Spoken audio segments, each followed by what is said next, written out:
Hi, if you are a CA sitting in audit right now and you have ever had the thought that there has to be something more than this, then this video is for you. But before I get into the video, a quick disclaimer, and I mean this genuinely. I have nothing against the audit function, and some of my good friends are auditors and they love the audit work. They are deeply passionate about what they do, and audit is a crucial function. Without it, the entire financial system would not work. So, if you are in audit and if you like it, love it, you need to stay there. You are exactly where you should be. So this video is not for you. This video is specifically for the CAs who are in audit right now, but they feel that it is not the right fit, who wake up every day and feel the work that they are doing isn't what they like and enjoy, and given a choice they would not want to be in audit forever, and that is a completely different situation and it deserves an honest conversation. So, with that said, here are the 5 signs that FP&A might be the right next move for you. I have spent 4 years in Big Four audit before I made the move, and when I look back right now, all 5 signs were there long before I acted on them. If three or more these sound like you, stop waiting. The timing is right now. In audit, the job is to verify what happened. Did the number reconcile? Does it match the invoice? Is the balance correct? But if you find yourself constantly asking a different question, not what is the number, but why did the number move? That is an FP&A brain.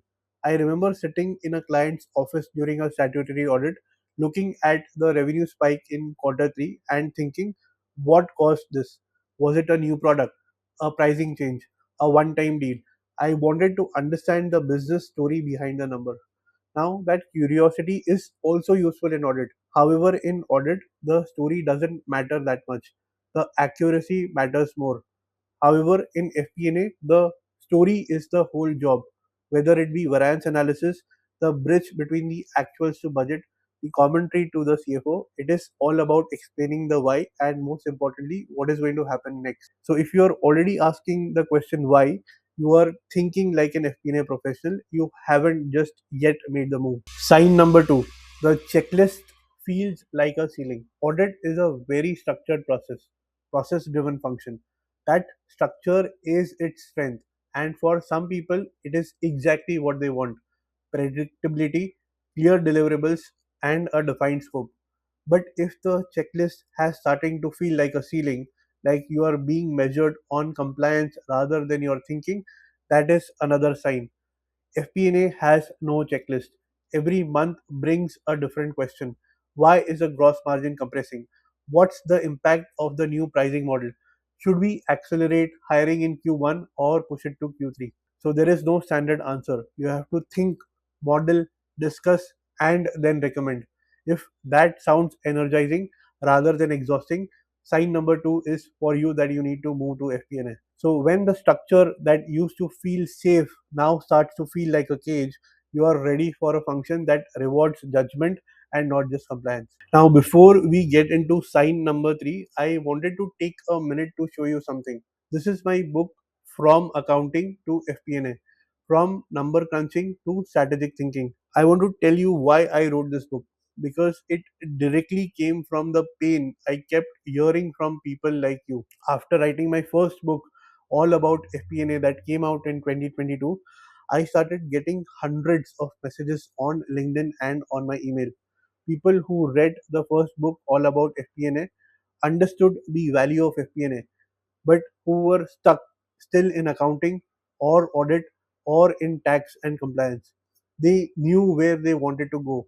They just didn't know how to make that leap happen, what to say in the interviews, how to position their CA, audit, or accounting background. What does the first 90 days look like in a new FP&A role? What skills they need to build before even they started applying for FP&A interviews? The questions kept on coming, and I realized that my first book, all about FP&A, told people what FP&A is, but nobody had written a book about how to actually get there, and especially if you're coming from an audit or accounting background. So I spent months interviewing over 20 plus FP&A leaders who had made this exact transitions themselves, and then I compiled everything into this book. This book covers the full FP&A journey. What FP&A actually demands that accounting doesn't prepare you for. How to build business acumen from scratch. What to do in your first 90 days in a new FP&A role. How to build relationships across the organization. And the FP&A skills toolbox. Every technical and non-technical skill you need to succeed in FP&A roles. One of the endorsement that stayed with me came from Anders Liu Lindberg, the co-founder of Business Partnering Institute, who said that this is the most common career path in finance, and this is the book people have been asking for. And another one from Paul Barnhurst, the FP&A guy, who called it a great resource for anyone deciding if FP&A is right for them and then making the transition. If the five signs in the video are resonating with you, this book is your next step. It will take you from I think I am ready to I know exactly what to do next. The links are in the description. Grab your copy, and let me get back to sign number three. Sign number three is that you want to be in the room where decisions are made. This was the sign that hit me the hardest. I was in my client's office one day going through last year's numbers, and just next to my room in that building, a real decision was being made about a product launch, about headcount, about where to invest next year. And I was not in that room. I was examining the evidence of decisions that had already been made by people I had never met before, about situations that had already been done. FP&A puts you in that decision room. The monthly business review, the budget discussion with the CEO, the scenario analysis that you do before making a major investment.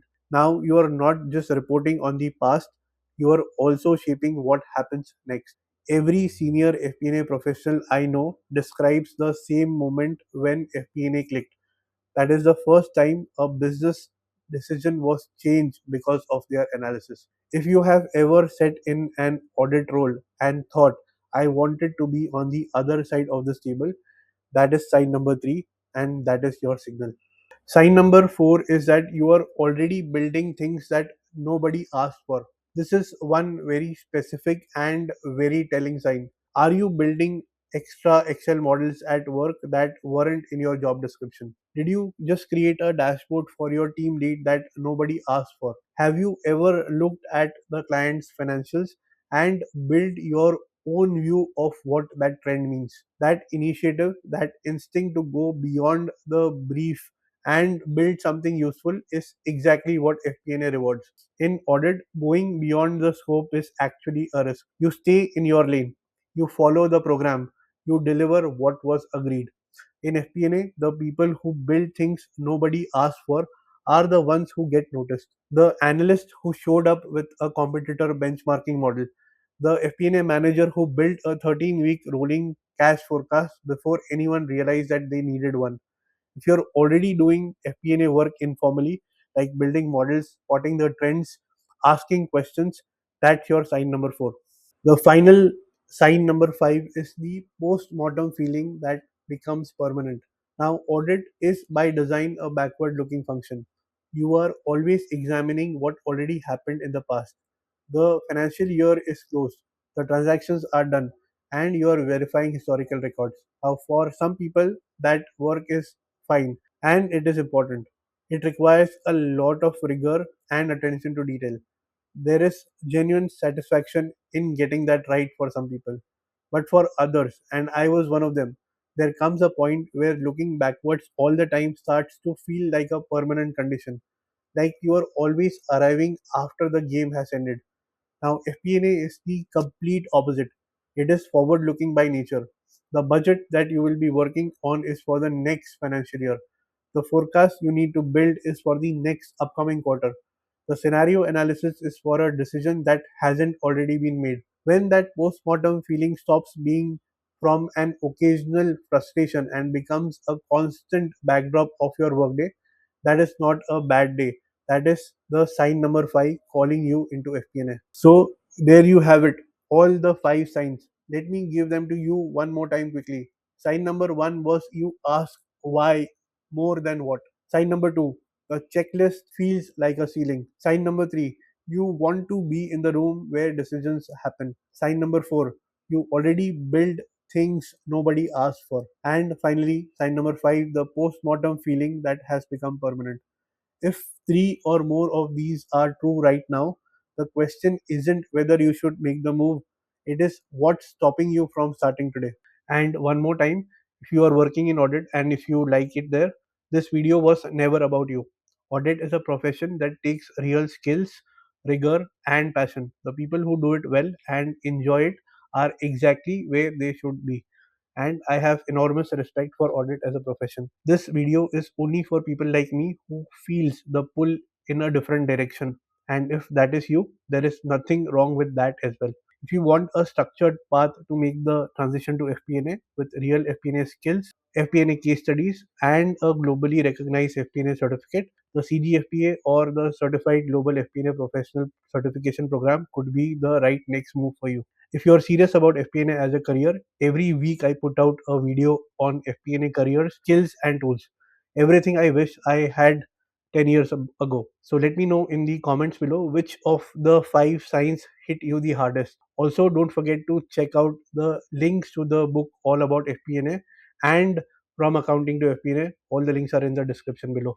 Thank you so much for watching, and I will see you in the next video.